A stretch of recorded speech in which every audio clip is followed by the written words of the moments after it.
Yeah. He was clever bugger, yeah. Yeah, how do you mean clever? He's looking for something. Yeah. You know, meeting people here, there. You know, you get click. You know, when you're working for clever people, Yeah. you can see. But he's looking for something. But you So- you got to know him quite well, didn't you? Well, no, I did. But when we went out, Yeah. and then we start talking, and you know, party finish, and Ambassador want to go have a couple of other things to do in his life.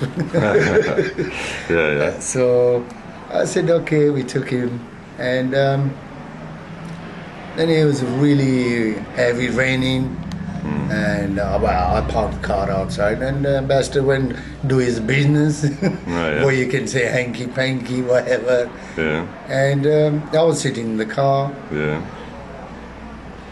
and this Oscar came along, raining. Yeah. And I looked through the mirror. I said, I know the guy. I met him in party. Yeah. So I opened the window. I said, what are you doing? He said, I'm just walking, having a shower, rain. I said, jump in the car. He jumped in the car. Yeah. And we start talking. And he said, you're an interested guy. I said, well, how do you know? I don't know you very well. Yeah. So, you know, we start talking. He got the drink out from his bag, briefcase, whatever. Yeah. And, you know, I mean, I was driving. I said, look, I can't drink. And, you know, he said, oh, I have one. So we had one. Then he started talking. And he wants some more, you know, like intelligent informations and all that. And I said, look, my friend, I don't know you very well. So, you know, I mean, he said, well, you know, I think you're a nice guy. We can make some money together. Oh, really? You know, and I said, well, you know, you tell me, how can we make money? He said, well, I don't know you. I said, well, that's good. If she don't know me, I don't know you. We don't know nothing. That's a good relationship. But we can make, you know, we can get together, and you know, you tell me your story, I tell you my story. Meet him the bar, behind the bar, no, in front the bar, and I speak with him about life, so beautiful life. Because I like life, and I tell him my story, my philosophy. We have only short time, and we must for life make so lovely, so nice. And what did Oscar say when you told him that? When you told him how you feel about life? And he have the same story, the same things.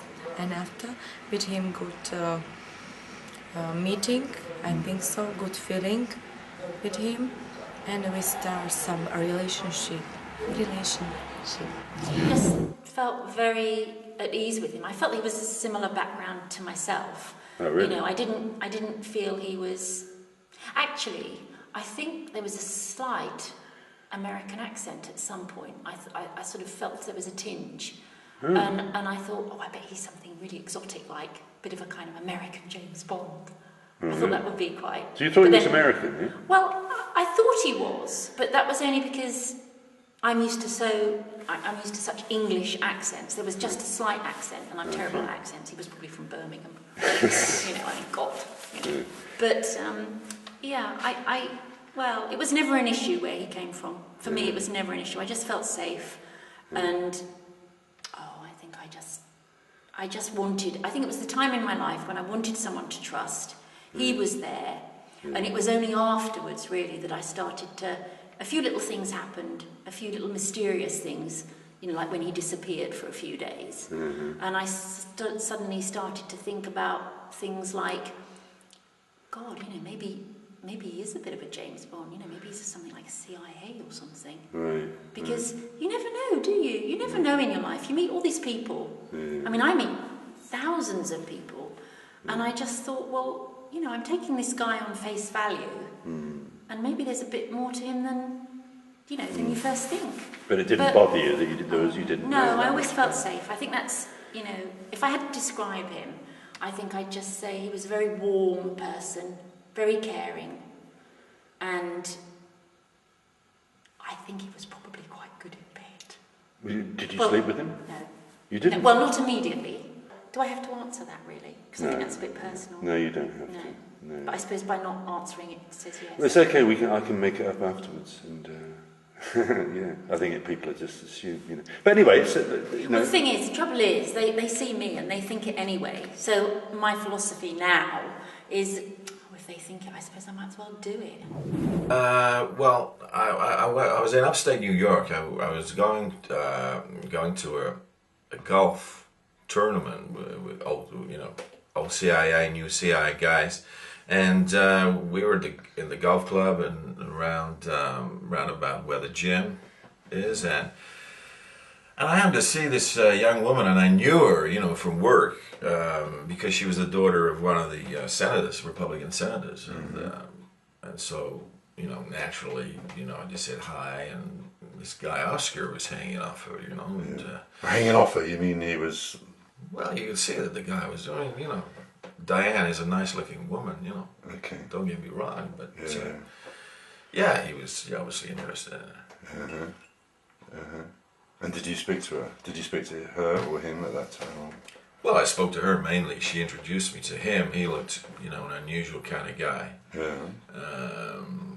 He had kind of funny eyes. There was something about his eyes, man. I know. Yeah. But one moment he was very clear in the eyes, and the next moment they'd be kind of really glassy. In and out of this thing, anyway. Anyways, after I had